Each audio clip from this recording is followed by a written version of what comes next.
Tonight, jailed for 9 years. The Romanian man who raped a young doctor on the street and sexually assaulted another woman on a train. A judge says he'll be deported at the earliest opportunity.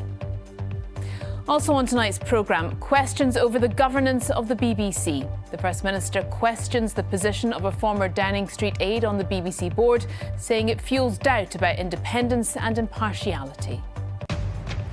A world first, surgeons in Dundee and the US use a robot to carry out stroke surgery in a move that could transform care for patients.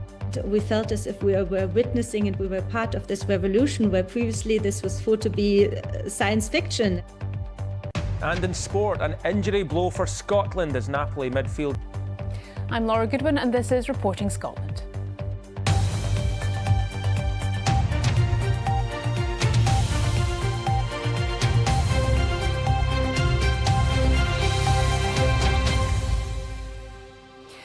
A man who raped a doctor in a late-night attack in Glasgow city centre has been jailed for 9 years. Mihai Nikolai Petran attacked the 29-year-old woman as she walked along Mitchell Street in November 2023. It also emerged he had previously exposed himself to a woman on a train and was caught groping himself during the court hearing. Sentencing him, the judge said it's hoped Petran, who's from Romania, would be deported at the earliest opportunity. Stephen Godden reports. CCTV footage showing Mihai Nikolai Petran on Mitchell Street in Glasgow in late November 2023, the same night he attacked a woman he'd never met. During his trial, the court heard his victim was a doctor who'd come into the city centre to catch up with friends on a night out. She was walking along Mitchell Street when Petran emerged from an alleyway. He then blocked the woman in a doorway and raped her. The 29-year-old eventually managed to escape, partially clothed, into a nearby taxi. A month earlier, Petran had been arrested after indecently exposing himself on a train. Again, he was captured on CCTV on board the Perth to Stirling service. A 19-year-old girl saw what was happening and alerted the conductor, who called police. His third offence again involved a complete stranger, and Petran was seen groping himself in the dock at Glasgow Sheriff Court while handcuffed to a court security officer. Sentencing Petran to 9 years in prison, the judge described him as a dangerous man and a danger to women. Such was the risk he posed. The judge said he was imposing a further 3-year period of supervision following his release, although he told the Romanian national he hoped he'd be deported at the earliest opportunity. As Petran begins his lengthy prison sentence, police say he has now been called to account for what they call his odious actions. Stephen Godden, Reporting Scotland, Glasgow. First Minister John Swinney says a former Downing Street aide's position on the BBC board is untenable and fuels doubt about the independence and impartiality of the organisation. It comes as Donald Trump has threatened legal action against the BBC over how a speech he delivered was edited by the documentary programme Panorama. Director General Tim Davie and Head of News Deborah Turness have since resigned. Our news correspondent Jamie McIver reports. Breaking news to bring you about the BBC. The BBC chairman has announced that both the Director General, Tim Davie, and the news CEO, Deborah Turness, are to resign. Let's bring you more on that. The BBC making the news as well as reporting it. The resignations of both the Director General and the Head of News. The immediate issue, how a speech by Donald Trump was edited on Panorama. President Trump's lawyers are now threatening the BBC with a $1 billion lawsuit. But there's a wider underlying issue too, and that's trust. Is the BBC truly fair and impartial? This crisis isn't specifically about BBC Scotland or anyone in this building, but it is a crisis for the whole of the BBC. An organisation with a responsibility to be politically impartial and reflect a broad range of views in its output. Every morning, the phone-in on Radio Scotland tries to provide a platform for respectful discussion. This morning's topic, the BBC in crisis. I think people need to be careful now before coming on here and going, get rid of the BBC. Well, I think really the biggest problem here is the attempt to suppress this whole story. I think the BBC has been I think quite rightly held to account for both this particular panorama, the Gaza incident, and lots of other incidences. The First Minister has weighed in. He's concerned about one member of the BBC board, the body meant to ensure the BBC does its job. He thinks this man, Robbie Gibb, shouldn't be on the board. Mr Gibb was Theresa May's Director of Communications and later appointed to the board by Boris Johnson's government. I think it's important that the BBC, throughout its organisation, is viewed to be impartial and authoritative and dispassionate. And I think when it's got a figure like Robbie Gibb on its board, then I think that undermines the authority and the impartiality of the BBC. Mr Gibb was approached for comment. In recent years, the BBC's faced a specific challenge in Scotland, rebuilding trust with those unhappy with coverage of the independence referendum. And more widely, some argue the corporation faces real issues in modern society. If you take gender, if you take independence in Scotland, these are very volatile issues where people have very fixed and actually emotional opinions. And so the BBC has to navigate that route. How the BBC handles this crisis is vital to its very future. Jamie McIver, reporting Scotland. Our political editor Glenn Campbell joins us now. Glenn, at its heart, this is a story about trust. Where does this leave the BBC tonight? Well, I think there are plenty of outstanding questions. Perhaps, first of all, does the BBC's apology to Donald Trump satisfy the President that this matter is now closed, or will he be determined to pursue legal action? Next, what will the BBC do to address the wider concerns about impartiality that have been raised, particularly when it comes to major topics like the conflict in the Middle East? Then there is the decision of the BBC board who to appoint as the next Director General, and what can they do to build trust and strengthen the impartiality that the BBC prizes so highly. So these are some of the major questions that still remain tonight. The BBC clearly has a protracted period of difficulty ahead as it seeks to resolve these issues. It is certainly clear tonight that this is not the end of the story. OK. Glenn, many thanks. Some of the day's other stories now. A woman has appeared in court accused of an ammonia attack on a woman in Glasgow city centre. 51-year-old Gwen Dempster allegedly assaulted 46-year-old Lee McCluskey last night on Buchanan Street. Dempster made no plea at a private hearing in Glasgow Sheriff Court and was remanded in custody. She will appear at court again within the next 8 days. A former police officer who was involved in restraining Sheikh Abayo is withdrawing from the public inquiry into his death. Alan Patton was one of the first officers at the scene after the 31-year-old was spotted carrying a knife and behaving erratically in Kirkcaldy 10 years ago. The former constable has given up his status as a core participant after it was revealed the inquiry chair had held private meetings with Mr Abayo's family. In 16 days, Chancellor Rachel Reeves will deliver her budget, in which it's speculated she will raise income tax, breaking a manifesto pledge. While that wouldn't apply in Scotland, it could reduce the amount of money that comes to Scotland through the block grant. Today, Scottish Labour leader Anna Sarwar was asked how he would plug the gap, which could be as much as £1 billion. Well, our political correspondent Lindsay Buse is with us now. Lindsay, what was said today? Well, Laura, in that unusual pre-budget speech last week, the Chancellor failed to rule out income tax rises for England and Wales, fuelling speculation about her budget. And as you say, that move could mean less funding for the Scottish Government. Scotland's Finance Secretary Shona Robeson has already said she need to revisit a promise not to increase income tax here in Scotland. Now, today, Scottish Labour leader Anna Sarwar said he remained committed to no income tax rise if his party wins power at the Holyrood election next year. But he dodged questions on whether Rachel Reeves would be right to break her manifesto commitments, and crucially, how, if she does so, that should be handled here in Scotland in terms of tax rises or spending cuts. I'm not going to speculate on the budget. I was clear in our Scottish Labour manifesto about what we would do on income tax. Income tax is wholly a devolved power. Income tax rates in Scotland are set by the Scottish Government, and if we are the incoming Scottish Government in 6 months' time, like I aspire us to be, I am very clear I want to reduce the tax burden in our country and to grow hell for leather for growth. And Lindsay, do we have any more idea of what might be in that budget that's coming in just over 2 weeks' time?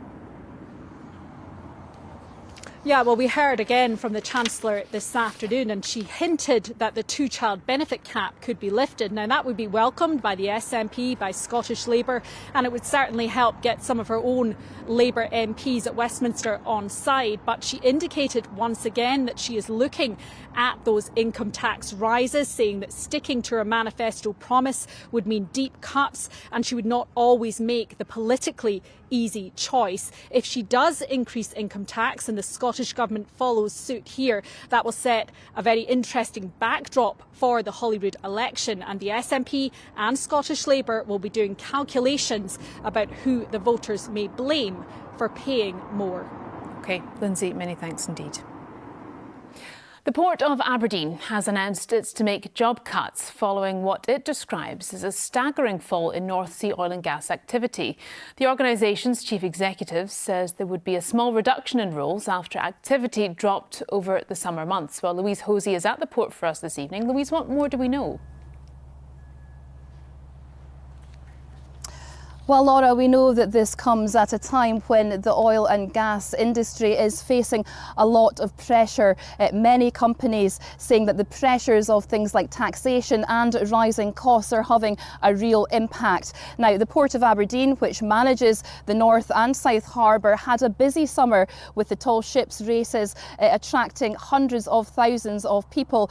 But tonight it is saying that it's looking at having to make what it says is a small number of hopefully voluntary redundancies. It says that North Sea oil and gas activity fell by 25% over the summer months and 10% in the year to date, and that's a trend that's due to continue into next year. It also says that it's a challenging time with decline outpacing growth activity at the relatively new South Harbour, and it also says that it will continue to try and diversify, particularly in areas like offshore wind, but with the current conditions that could take longer than planned. OK, Louise Hosey, many thanks. Now, after us, Ben will be here with the news at 7. What have you got coming up? We're looking back on the possible repercussions for the BBC, Laura, and we'll also be taking a look at just how close Scotland were in the rugby at the weekend. It was so close. And are you a fan of the Traitors? Love it. Well, so-called Traitors tourism is on the rise, bringing a lot of money to the Highlands. So more of that at 7 o'clock. Sounds good. Thank you very much indeed, Ben. Robotic surgery performed by a surgeon who might be thousands of miles away from their patient. A concept that sounds remote, but in fact could be happening much sooner than we think. Doctors in Dundee and America have performed the first remote thrombectomy, a treatment used for stroke patients. They say it could drastically improve the quality of care for people who experience a stroke. Graham Fraser explains. A moment in history as medics in Scotland and Florida achieve a world first that could transform care for people who have suffered a stroke. The BBC can reveal that a medical innovation took place here in Dundee last month. Professor Iris Grunwald performed the world's first remote thrombectomy from here at Ninewells Hospital, while the human body she operated on via a robot was here at a facility at the University of Dundee. It felt as if we were witnessing the first glimpse on what the future is going to be. I believe that this is the future of providing equitable access to patients across the world, regardless of what postcode they live in, so that they can immediately have access to thrombectomy. And we felt as if we were witnessing and we were part of this revolution where previously this was thought to be science fiction. A few hours after the Dundee experiment, Professor Grunwald and her team then assisted surgeon Ricardo Hanel as he completed the world's first transatlantic remote thrombectomy. He operated from his base in Florida on a body that was donated to science in Scotland over 4,000 miles away. Those behind the experiment say a robot could be connected to the wires and catheters for the operation and then attached to a patient by a medic. A surgeon in another location could then hold and move their own wires and the robot carries out the exact same movements in real time while the surgeon watches on. This is a proud moment for Sintante, the Lithuanian company behind the technology. It feels amazing. We actually designed the system with this in mind, and sometimes the future is way closer than we think. The team now hopes to take part in clinical trials next year, and a new way to treat people who have suffered strokes could be on the horizon. Graham Fraser, reporting Scotland, Dundee. Now, you might remember Storm Amy, which hit Scotland in early October. It caused widespread damage, including to the subsea cabling Tiree relies on for broadband and mobile phone services. More than a month on, engineers still haven't been able to fix it. Andreas Wolff reports. These days, the weather on Tiree corresponds to the autumn season. But just over a month ago, Storm Amy hit the island particularly hard. It broke the fibre cable that connects Tiree with neighbouring Mull and the mainland. Since then, many Tiree have had only basic internet service. BT have helped us out with a sort of dongle, which has a capacity for about 5G, but obviously we can only get what's here. And that is enabling us to do the bare minimum. But for some, the internet connection is rather intermittent. I'm dipping in and out all the time. I do have some access through a system that's been set up, but it's really not ideal. And at the end of the day, there's going to be a backlog of work to be caught up on. The main post office in Skyennish is still shut because of connection issues, and while there is another one in Crossopole, it only provides some services. BT Openreach are saying they need at least 5 days of calm seas to repair the cable. While there was some hope that it would start this week, they were unable to confirm this. Weather is only getting worse. A lot of us are saying, OK, they're going to fix that cable. How long before it breaks again? It's been great that we've got the fibre rolling out in Tiree. We've been encouraging everyone to sign up for the new service, but it has been shown to be less resilient than what it's replacing. BBC Scotland News asked BT Openreach about their plans to increase resilience, but they haven't got back to us on this question yet. Andreas Wolff, reporting Scotland, Tiree. Well, it's time now to get on tonight's sport, and Paul is here. Sadly, you bring a bit of injury news. A bit of injury news for Scotland, who are just 2 games away from qualifying for the World Cup. That sounds really easy, doesn't it? Sure, why not? It'll be anything but, I can assure you of that. Thanks, Laura. Hello there. Scotland midfielder Billy Gilmour will miss Saturday's crucial World Cup qualifier in Greece through injury, but is not withdrawn from the squad completely and could be in contention to face Denmark at Hampden a week tomorrow. That gives Steve Clarke plenty to ponder as they aim to secure automatic qualification for next summer's showpiece by avoiding defeat in Greece and then beating Denmark at home. Another decision requiring careful thought is which goalkeeper to play in the absence of Angus Gunn. Scotland flew out to a training camp in Turkey today where the head coach will assess these options for 2 massive games. Now, does Clarke go with Liam Kelly of Rangers, who's only played against Alloa this season and won his solitary cap to date in a friendly against France 2 years ago? Or does he try Scott Bain, who's playing regularly for high-flying Falkirk but hasn't featured for Scotland since 2019? Or is the hugely experienced 42-year-old Craig Gordon the answer, even though he's not played a competitive game this season? The Hearts player certainly believes he's up to the task.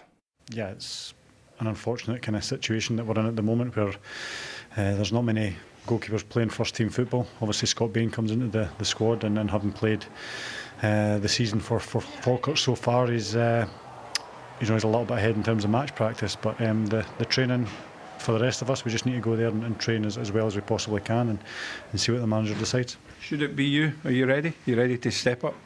Yeah, absolutely. But that's the manager's call. I just go there and be the best that I can be and see what happens. Well, on a busy Sunday of Premiership action, Gordon's club Hearts had their lead at the top cut to 7 points after drawing 1-1 at home to Dundee United, who sit 7th. Their rivals Dundee lost 3-0 at home to 4th-placed Rangers, with Mikey Moore scoring his first goal for the club. Meanwhile, at Pittodrie, Jesper Karlsson had the 8th-placed Dons in front before Elijah Just quickly levelled for Motherwell, their 6th. Celtic's 4-0 victory at home to Kilmarnock included Kieran Tierney's first goal since returning to Parkhead, and one former Celtic player believes interim boss Martin O'Neill should be kept on until next month's League Cup final. That's down to the board to decide. I'm sure Martin would probably like to have a final, and he deserves it. You know, they're magnificent against Rangers, especially in the first half. But you know, we just never know in football what will happen. But the board will be looking at candidates. But you know, Martin hasn't done anything wrong at the moment, and all the players are buying in as well. You can see that. You know, they look happy. Look like there's a lot of pressure off them, and you know, free flow in football as well. Golf, and there was a top 10 finish for Robert McIntyre at the DP World Tour's Abu Dhabi Championship. The world number 7 finished on 20 under par, 5 strokes behind English winner Aaron Rai, who triumphed in a playoff against Tommy Fleetwood. McIntyre, Callum Hill, Grant Forrest, Ewan Ferguson and Connor Syme are the Scots, all competing in the season-ending Tour Championship in Dubai, starting on Thursday.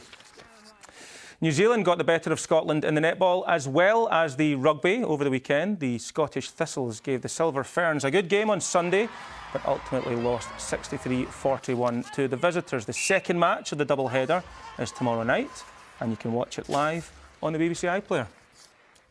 Now, ask anyone to name the most famous rally driver of all time, and there's a good chance they'd say Colin McRae. This month marks 30 years since the Lanark driver became the first Brit in history to win the World Championship.